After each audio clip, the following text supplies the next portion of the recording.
Helldivers has unleashed some new enemies with the Into the Unjust update, including the Hive Lord and Rupture strain, but the comments I see most are from divers who are frustrated by or simply don't know how to reliably kill Dragonroaches. So here's everything you need to know to go from noob to pro dragon hunter in under 10 minutes.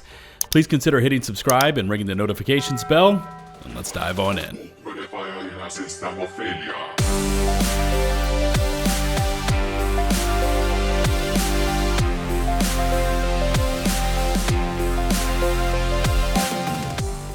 Coming out of that initial Into the Unjust trailer, our plan of attack was to shoot off the Dragonroach's wings based on this developer statement. It will keep attacking you until you put enough pressure to get it to back off, or you manage to shoot off its wings and take it down.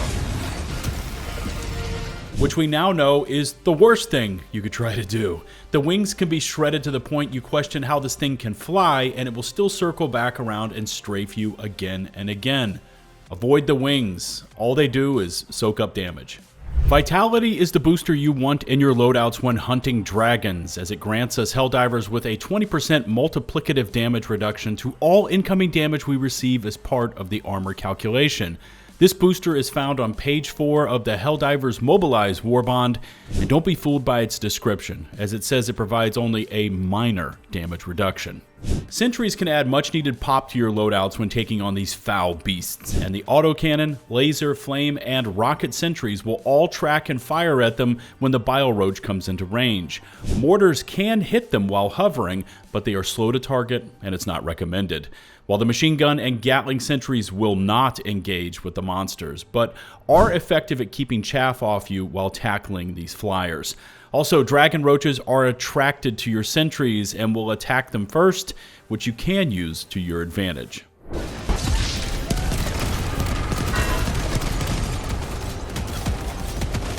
From the developer statements, we were told that the dragons would swoop down intermittently to bespew us with air combustible acid.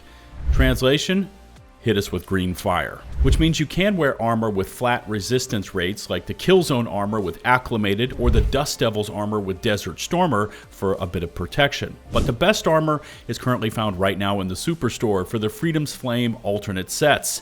And it's the heavy I-44 Salamander with Inflammable for 75% resistance to fire, making you nearly unkillable when being caught on fire by this foul beast's death breath. If heavy armor is not your thing, there's also a medium inflammable set on sale here in the Superstore, or you can purchase the Freedom's Flame Warbond for both a medium and lightweight inflammable set, also gaining you access to the excellent Cookout Shotgun, along with the Torture and Crisper flamethrowers. The medium inflammable set here in the Warbond is a good alternative to those players who want a bit more speed, but at the cost of a little bit of tankiness. This dragon is predictable with its patterns, and knowing what and when it will attack can help you stay alive. Now, the first step is when it locks onto your position, and it will normally circle around from up above looking for its chance to swoop in. Step 2 is that swoop dive, where it lays down a volley of flames in the direction it is traveling, and a tip that works here is to see that swoop coming early and run directly at the dragon, causing it to overshoot your position and keeping you safe from the fire, or you can attempt to dive perpendicular. After the swoop and spray is step 3, where the dragon will begin to hover, rotate its head towards you, and fire off another blast of fire breath. This is where it is most vulnerable and can be hit for big damage, especially if you're wearing inflammable armor. Remember, divers, the ground is your friend, as you will eventually get caught on fire, either from the dragon's breath or from running through one of those large AoE zones of fire on the ground.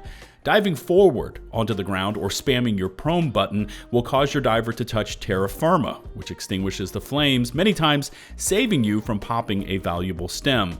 Try to use this technique while out of the flame fields, as it keeps you mobile and in the fight. Dragons will start appearing on level 5 difficulty missions on up, and we saw them respawn after downing one about every 90 or so seconds. But that said, there are reports that spawns are right now broken and they can spawn in much faster, and this makes it imperative that you kill them as quickly as possible or risk having 2, 3, or more of these things flying directly overhead. Now over to weapons, and due to the durability and massive health pool the dragon possesses, stick to only the hardest hitting support weapons and stratagems, or you'll spend too much time in combat and get severely bogged down. The spear is a 2-tap lock-on, not requiring a diver to hit a very specific area of the dragon's body. The first shot can be done at long range, dealing damage to the roach while attracting it to your position, but for the second, you will be locked into a kneeling reload, unless you have a teammate assisting you, so plan ahead. The trick when going for that second kill shot is to wait for the dragon to finish his swoop and rotation. Lock onto it after that turn towards you and then fire the spear, as it will expose its fleshy underbelly. With that little bit of patience waiting for the rotation, you'll see reliable second shot kills. To go for one-tap kills with support weapons, you'll need things like the heavy-hitting 𝗲𝗀𝗆𝗃𝗀𝗃, 𝗲𝗏𝗃, and 𝗏𝗏𝗃 among others, as the dragon's head has a health value of 1500 in AP4. Even the 𝗙𝗲𝗆𝗃 sidearm has the potential to kill it in one shot, but for these weapons to work, it's best to wait for the swoop and rotation towards you or your squad where the dragon goes into hover mode. Even then though, it's not completely still and you may end up slightly missing the head, requiring a second follow-up shot. I found that actually running up closer to the dragon while it's in hover mode and reducing the distance can help, as long as you have the survivability to tank its fire breath.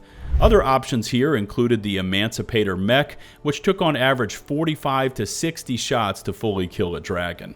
However, the easiest and most reliable ways to kill the dragons are using either the solo silo or orbital rail cannon strike. But be careful with the silo, as you'll want to keep the laser designator aimed at the beast while it's flying in, and that means you need to be at least 13 meters away from the base of the pod when firing, or risk getting ragdolled, where your diver will drop the laser designator and be unable to pick it up. Aim the laser and then fire, making sure to hold down both aim and fire and keep them pressed down, or your diver will toss away the laser. At that point, keep the laser pointed squarely on the dragon. You can also call in the solo shot while it is in hover mode, and the upwards blast from the missile as it hits the ground will kill the dragon. For the orbital rail cannon, cast it as close to directly underneath the dragon while it's in hovering mode for the most consistent kills. The call-in time is extremely fast, but even with planning, the rail cannon may veer off course to another large target, as you cannot designate the one you want to kill. And there you go, Helldivers. At this point, I've killed hundreds of these foul creatures, and you can too, as long as you take a few seconds to plan and coordinate your builds and keep an eye on your surroundings, as dragons love to attack you when you are fully engaged with a breach or other high-volume activity. If you found the video helpful, please hit subscribe and ring the notification bell to stay up to date on all my latest upload alerts. Thanks to all of our channel members, for without your support, content like this would not be possible. And until the next one, this is 𝗲𝗏𝗶𝘀𝗃𝗃 signing off.